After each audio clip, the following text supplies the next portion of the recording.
Willie D Live. I want to ask this. This is a question here. It's personal for me. I need to know this. I'm a seasoned gentleman.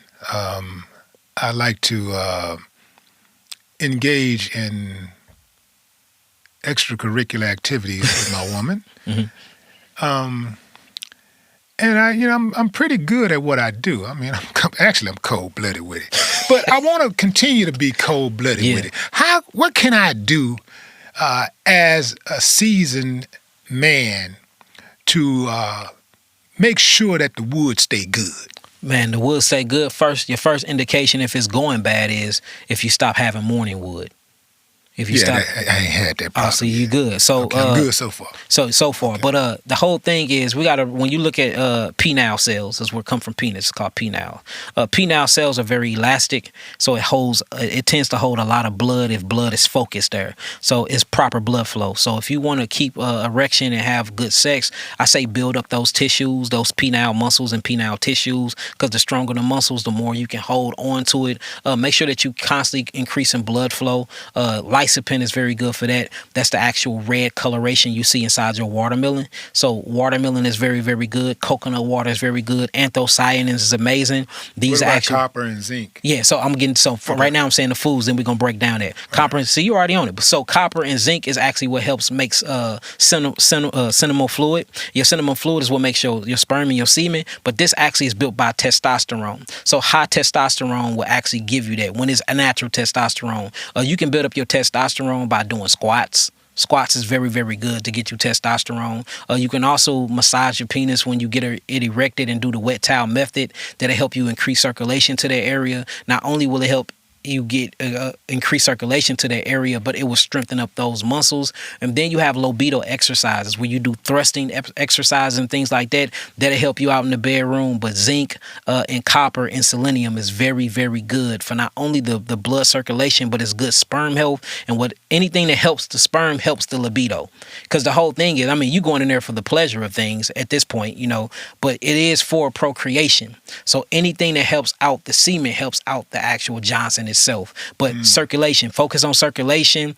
Smoking cigarettes is very bad for circulation to the penis. Heavy drinking is very bad for circulation to the penis as well. Taking steroids and a lot of your pharmaceutical drugs is very bad for circulation to the penis. I couldn't get an erection for 2 years when I was on hypertension medicine. See, I think that's why I'm so cold-blooded with it, man, because I don't have those type of issues. I don't do none of those I don't have those vices. And so I remember this guy told me once, he was in his 40s when he told me this, and I think I was in my maybe late 20s.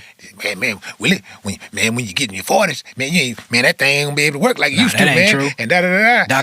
Dr. Sabi had a baby in his 90s, I believe. He spooked me a little bit. I'm like, I was like, I guess I'm gonna be done. No. And then here I am, 57, man. I mean, like, Yeah, I mean, long as you getting your electrolytes, your minerals, you have proper blood flow, and you getting all of those different minerals you need, you shouldn't have that issue. Now, as you do age, you see autophagy set in a different way in the body, and you see that muscle tissues tend to break down. That's why they recommend that people that's over 40 work out or do at least strength training 3 times a week, because the more muscle you can hold on to when you're older, you're less likely to die of heart attack and stroke, and it keeps your cells young. So, what type of training?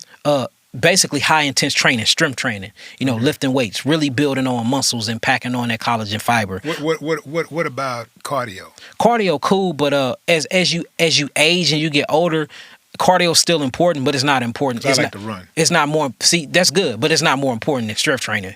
Once you over 40.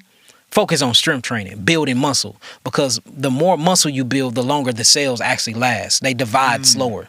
The problem with death is the cells start dividing too many times, and they only get 70 divisions before the cells die and then have to re-replicate again. So, and then that only goes so long too. Just like a woman already have as many eggs that she's going to give birth to already in her system when she's born, that's come down from her grandmother, as many seeds as in her is what she got. She can never go past that. Same thing with your cells. Your cells already have a ticking time on them. It's a time on all of them. It's called biological clocks. They call it the circadian rhythm. Each of your cells have a clock within inside of them, and once that clock is up, the cell dies. You can't really you can prolong the clock and make it tick slower, but once it meets the deadline, that's the deadline. And what they found out is heat shock proteins prolong the cells. That's basically getting into heat. Basically involving yourself or getting into type of cold environments prolong the cells. That's like plunging into cold water at least 3 to 6 minutes a day. Onset of autophagy, what you call intermittent fasting, eating once a day. Literally, for real, you're fasting for like 16 hours a day, and then an 8-hour window of you eating. And then when you eat things that agree with your chemical, biological, molecular structure. That helps your cells last longer. There's a whole bunch of things that you can do, but really eating right, eating according to your biological makeup, making sure that you're not having those vices that we're talking about, man. The libido, you have good libido.